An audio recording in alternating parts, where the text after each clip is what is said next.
Hello viewers, welcome back to my YouTube channel. আমি সম্রাট, তোমাদের পছন্দের বন্ধু। প্রতিবারের মতন আজকেও নতুন কিছু নিয়ে চলে এসেছি তোমাদের মাঝে। তো দেখে বুঝতেই পারছো এটা একটি অ্যাম্পলিফায়ার, যেটা কিনা 12 ভোল্টে চলে। তো বুঝতেই পারছো আমি প্রথম থেকে সমস্ত কিছু রেডি করে রেখেছিলাম। এখানে ইনপুটে দেওয়া আছে 2.2 এমএফডি কন্ডেন্সার, এবং এই সাইডে আছে 47 এমএফডি কন্ডেন্সার। মিডিয়ার আছে 220 ওহমসের রেজিস্ট্যান্স, আর তারপরে 4.7 ওহমস।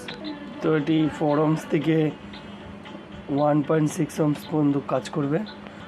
আমরা এটি একটি 20 ওয়াট 4 ওহমসের স্পিকার দিয়ে আমরা টেস্টিং করছি অফার দিয়ে। এই 750 মিলি অ্যাম্পের ট্রান্সফর্মার। তো এখানে ইউএসবি সেটিং করে রেখেছি, এই যে দেখতেই পাচ্ছ কোড দিয়ে এসছে, এবং এটা সাউন্ড টেস্টিং আমরা দেখে নেব। দুর্দান্ত কোয়ালিটি হয়েছে।